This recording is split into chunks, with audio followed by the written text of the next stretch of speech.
See, world, what we can do? We never stop learning. Welcome to Rita's World, another segment. Today we have a different background and another different hairdo. But I want to start off singing this little song. I'm gonna live till I die. I'm gonna laugh till I cry. I'm gonna inspire the world and turn it upside down. I want to inspire people to see the good in each other and come from love, patience, kindness, and above all, harmony for every man, woman, and child on the planet Earth. That's my dream. And today, I want to start off, I had interviews scheduled, but because of the virus, I thought we should just do this, stay in the house, and I'll introduce people to my real life, how I got started and where I came from. So I want to start by introducing my mother and father, Valeria and Lloyd Green.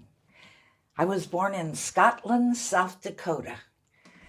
And my mother, she tried to get to the hospital, but it's 12:15 midnight, after midnight, and I decided April Fool's Day, I'm coming out now. So it was quite an experience. My father had to help deliver, and the doctors came and everything turned out fine. I have to honor my sister, who was 14 months older than me. Her name is Gloria Jane. And without my sister, I wouldn't have made it. She protected me, and she was the boss, sort of the two of us. And here's the picture of me. My father, he liked to take pictures, so he took a picture of me. I was 4 months old. But the best part of my life that I found is the people who I've been around. They gave me love because, well, I'm an Aries, first child of the zodiac, and we need love because we're children, really, very insecure. But I try to be brave, and I'm a good actress and everything. But the more love I have, the better I do. I feel everybody needs that, and the more love we can give each other, we can all go forward. So all my life, I've said, I want to do a show. I want to inspire people. If I can make it in life, anybody can do it. Because I haven't been really formally educated with the colleges, but I know how to work. And my mother worked, she'd take rags and she'd sew them together and make rugs out of them. And then she made clothes for my sister and me. And I learned. And we all had to learn to do work. And my father, he was the creamery man.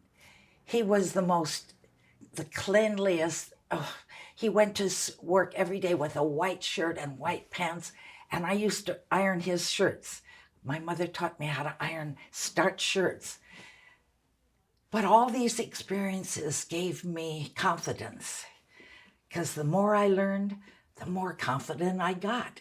And that's how it should be with everybody. Don't be afraid to go forward and try new things. And if you can create something every day, wow, you are a happy camper. So anyway, I wanted to show my grandparents. My mother's mother and father, they had big families in those days. And then here's a picture of my mother at the sewing machine, taking rags and sewing them together. And then she would make these rugs. I don't know how she did that. And here's a picture of my grandfather, and my grandmother's making a rug now. That's how they made them. You take the rag and you crochet them, or you knit them together. I don't know. And I'm on the floor cutting out, looking at a magazine, but I used to cut out paper dolls. Well, guess what? Now I'm working with wallpaper, and I make things happen. If there's a leaf that doesn't match, I can cut out a leaf and put it on there and makes it look like it works perfect. Another person I want to thank for my life is my dear husband, Mr. Doodles Weaver. He met me when I was 15 and a half. He said, someday I'm going to marry you. And I said, oh, I'm never getting married till I'm 21. But he was the kindest, most intelligent man, graduate of Stanford, went to SC for graduate school. He was with the Horace Heights show, and he always made sure that I had food to eat before the show, because I opened the show and closed the show, and I burn up energy. He'd say, are you hungry? I'd say, yes. He'd say, I'm going to get you a hamburger. And he'd go someplace. He'd find a place where he could get me a hamburger or something to eat before the show, so I would remember my lines. So anyway, I have all these people in my background that I am so grateful. And I hope I've made them proud of me, because they're wonderful for me. They've always loved me. And that's all we all need. So I don't know what else to say. I just want my show to inspire everybody in the world. You see, nobody's really better than anybody else. And you can see the good in each other if you try. Put on a smile. Say hello to people. Don't be afraid. Fear, prejudice, all that, it doesn't get you anywhere. The best part of life is being good and happy, talking to your neighbors, and cooking food and sharing food with each other. My neighbors, we share food, we share ideas. That's the way to go through life. And we can make it in this world. But try to get along. Don't think you're better. Believe me, we all need each other. Anyway, it's going to be a short little show today, but I just want to tell everybody I'm a very lucky lady, and I'm grateful to my producer, Glenn Dunsweiler. He is the producer, director, cameraman, and editor. I mean, you can't beat that. And the lighting. He had to work hard to get the lighting, because God's sun is brighter than the lights in the house. So he worked hard today. And thank you, everybody. And I hope to see you when I have another guest. Thank you and goodbye. Hi, everybody. I don't even know. Hi, everybody. We're kind of framed. Yeah. What do you think about this coronavirus panic and stores being emptied? Yeah. And all of the kind of this test of humanity, right? Where we think we have the society down, and then something happens, and it's a ripple, and people make the ripple bigger and bigger and bigger, and then things start kind of falling apart or being threatened to fall apart. What are your thoughts on this?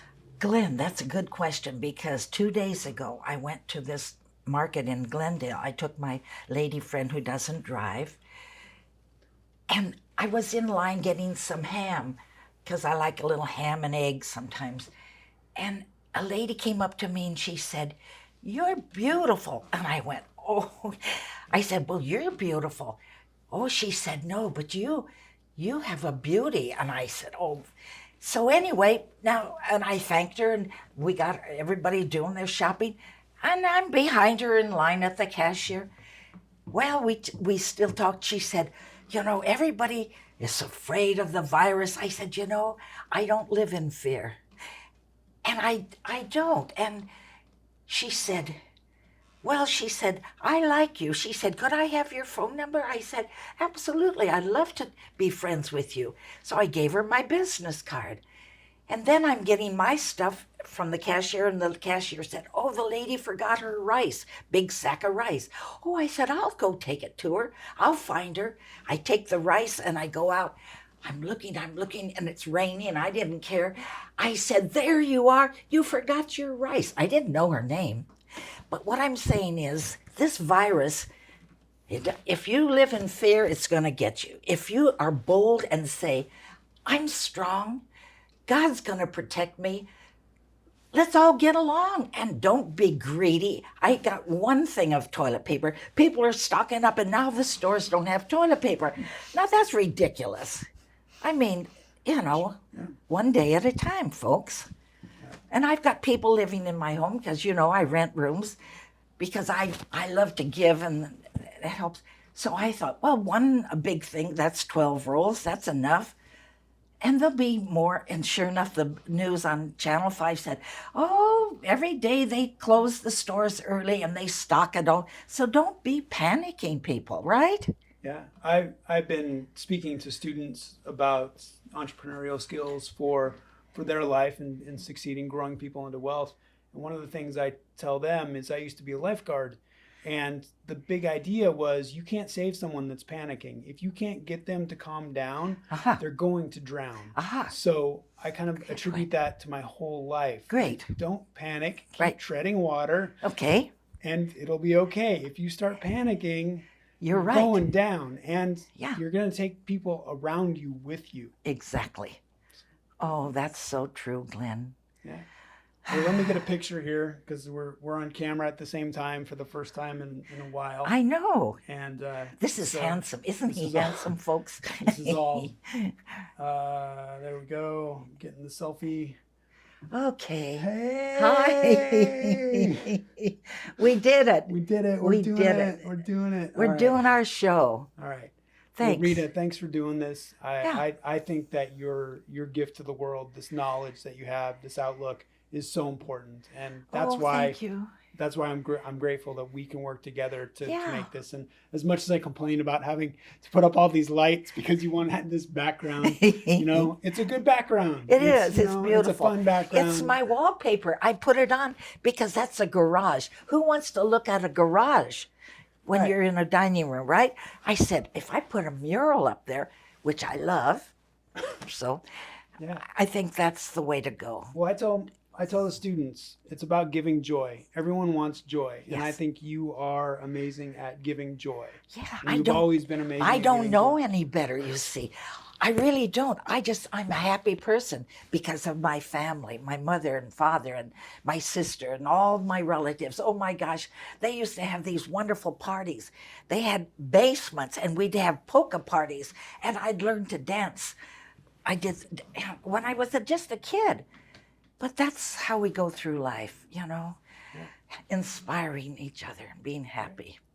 Oh, and Glenn came the other day and he said, I've decided I'm going to help save the world. I said, Glenn, that's what I've been saying. And I said, Glenn, when you first came here 4 or 5 years ago, you would never have said that. You have changed, haven't you? Well, yeah, I think that I came from a cynical family that would say, yeah, you're trying to save the world. Who are you to try and do that? Yeah. And I think now, why not me? Why not you? And why not everybody else too? Yeah, and everyone else. And absolutely. You see something that you want to change and you work to change that. And I think you do that. I do that, and I'm not afraid to say that now. Good. Before I was afraid to say that. Of course. I thought it sounded big-headed of me. But it doesn't mean you're still a humble person. We always must stay humble, no matter who you are. But that doesn't mean you can't say, I'm going to help save the world, because that's positive energy. Yeah, absolutely. You put it out in the universe, and it works. Yeah, absolutely. Okay. All right. Thank you. Sign us out. Okay. Thanks again, everybody. It's Reita and Glenn's show today. Bye. Bye. See, world, what we can do? We never stop learning.